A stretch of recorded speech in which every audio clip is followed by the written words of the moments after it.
Hello दोस्तों, नमस्कार। Welcome back to curious शरीफ the daily dose of Indian football. तो सबसे पहले बात करते हैं एएफसी वुमेन्स एशियन कप 2026 के ड्रॉ के बारे में, जो कि कल ऑस्ट्रेलिया के सिडनी में एक ब्यूटीफुल सेरेमनी के द्वारा अनाउंस किए गए, जहां पे इंडिया को रखा गया है ग्रुप सी में with Japan, Vietnam and Chinese Taipei. तो मैंने जो प्रिडिक्ट किया था उसमें से एक ही गलत हुआ। मैंने ऑस्ट्रेलिया प्रिडिक्ट किया था, बट वहाँ पे हमें जापान मिला। बाकी वियतनाम एंड चाइनीज ताइपे तो मैंने प्रिडिक्ट किया ही था। सो अगर आप तीनों ही ग्रुप देखें तो रिलेटिवली इंडिया को भाई one of the easiest group मिला है, कि जहाँ पे वो रियलिस्टिकली बिलीव कर सकते हैं कि भाई हम यहाँ पे नेक्स्ट राउंड में क्वार्टर फाइनल में जा सकते हैं। हमारे इंडिया की ओर से coach Crispin Chhetri and Sangeeta बेस्फोर ने इस इवेंट को अटेंड किया था, जहां पे संगीता बेस्फोर ने ड्रॉ को असिस्ट भी किया। तो उनके लिए भाई एक प्राउड मोमेंट था। एंड क्रिस्पिन छेत्री ने भी सेम चीज़ बोली कि ट्रिकी ग्रुप जरूर है, कि जहां पे Japan is the strongest one, but Vietnam and Chinese Taipei ऐसी टीम है कि जहां पे इंडिया उनके सामने कम्पीट कर सकती है। सो आई थिंक उस पॉइंट ऑफ व्यू से we get a good group. And एक और चीज़ हमारे लिए जो अच्छी हुई है वो ये है कि ये तीनों ही कंट्रीज ऐसे हैं कि जिनके साथ हमारी टीम ने पिछले 3-4 साल में मैचेस खेले हैं। अगर आपको याद हो तो अक्टूबर नवंबर 2023 में ओलंपिक क्वालिफायर्स में हमने जापान एंड वियतनाम को फेस किया था। नो डाउट जापान से हम एक बड़े मार्जिन से हारे थे, I think 6-0 type score line से। एंड वियतनाम से भी हम एक मैच हार गए थे। उससे पहले चाइनीज ताइपे के सामने भी 2021-22 में हम खेले थे। एंड एशियन गेम्स में भी आई थिंक हम उनके सामने खेल चुके हैं। सो उनके सामने काफ़ी क्लोज मैचेस हमारे रहे हैं। तो एक प्लेयर को आइडिया है कि भाई कौन सी क्वालिटी ऑफ प्लेयर्स के सामने हम यहाँ पे खेलने वाले हैं।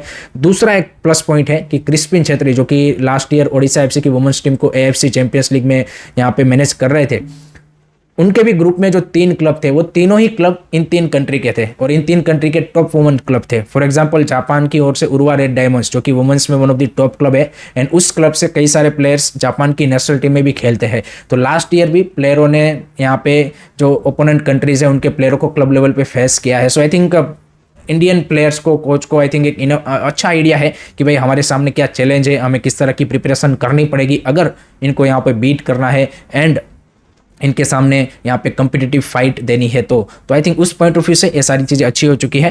But the biggest thing is now कि भाई ड्रॉ तो आपका अनाउंस हो चुका है।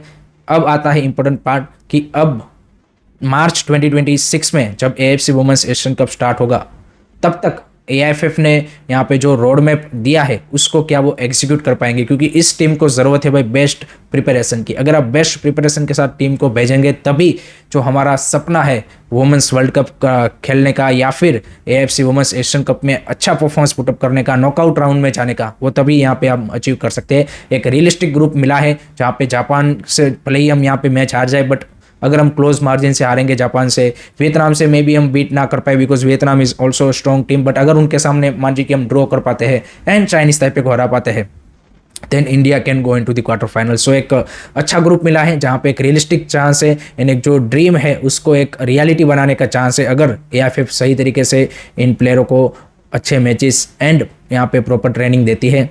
I think we have a very good chance. I have a very high expectation from this team. Let me know guys, what do you think about this? आपकी क्या expectation है, आपकी क्या opinion है, comment section में ज़रूर बताइएगा। उसी के साथ हमारे जो नॉइजी नेबर्स है बांग्लादेश, उसकी भी बात कर लेते हैं, क्योंकि उनको मिला है ग्रुप बी, जो कि टफ ग्रुप है because they got North Korea, China and Uzbekistan. North Korea and China, those two are really quality women's side in Asia.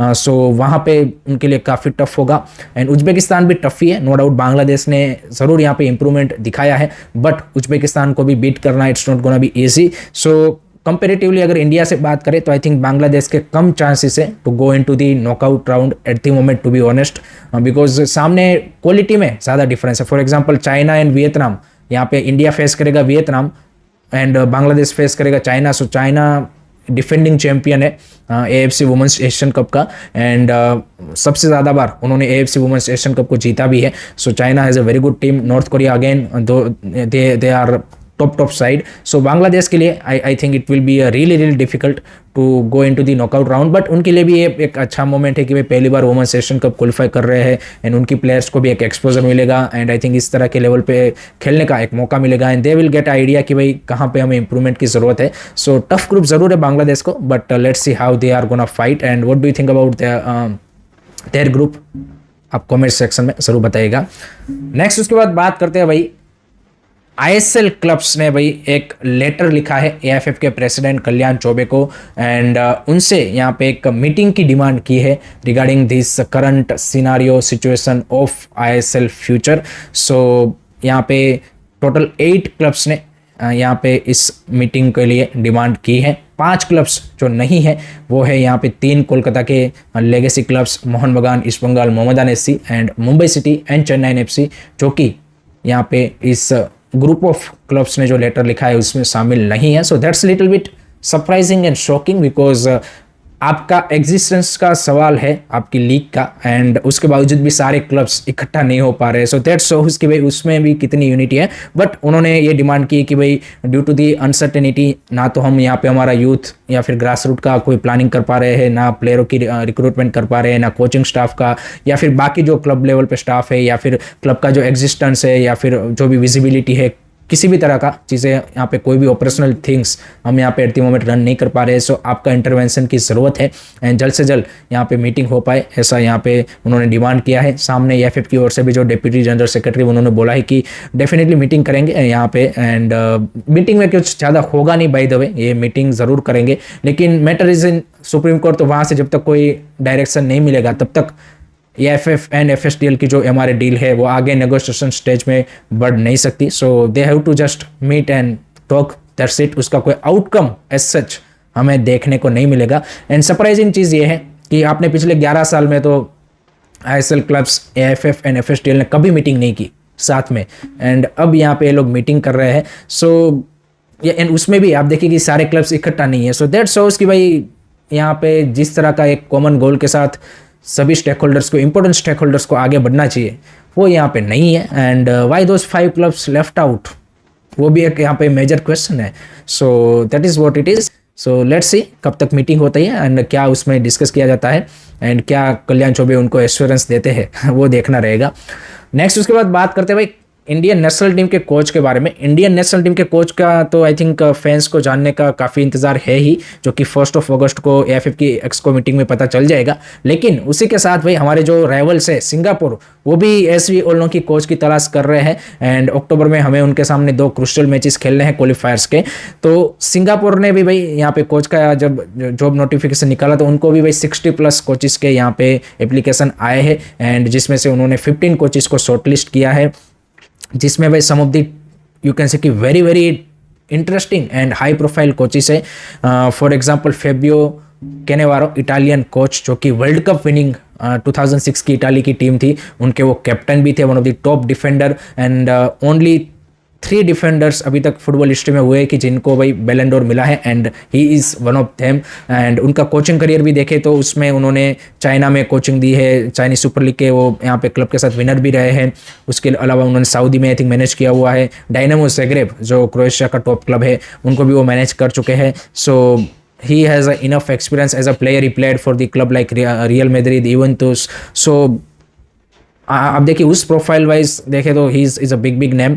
उसके अलावा हैरी केविल, जो कि इंडियन कोच के लिए भी अप्लाई किया है उन्होंने जॉब के लिए, ऑस्ट्रेलिया के लेजेंडरी प्लेयर्स, लिवरपूल के साथ चैंपियंस लीग 2005 में जीत चुके हैं, तो उन्होंने भी सिंगापुर की जॉब के लिए अप्लाई किया है। सो लेट्स सी सिंगापुर का भी नेक्स्ट हेड कोच कौन बनता है। एंड अगर हम इंडियन हेड कोच की बात करें, सो वहाँ पे at the moment battle is between Stephen Constantine and Khalid Jamil. एक चीज़ मैं यहाँ पे एक्सक्लूसिवली आपको कंफर्म कर देता हूँ, recently I talked with Stephen you can say कि तेरकोविच, एंड उनको भी ये कहीं ना कहीं मैसेज मिल गया है कि भाई टेक्निकल कमेटी ने खालिद जमील का नाम रिकमेंड किया है। सो वो अभी एट द मोमेंट जो फैंस चाहते हैं कि भाई स्टीफन तेरकोविच की प्रोफाइल बढ़िया है, but he is out of the race from that point of view. Shortlist ज़रूर हुए बट रेस है कॉन्स्टाइन वर्सेस खालिद जमील के बीच में ही। सो देखते हैं उनमें से कौन कोच बनता है। 1 अगस्त को जब एक्सको की मीटिंग होगी तो उसमें फाइनलाइज हो जाएगा।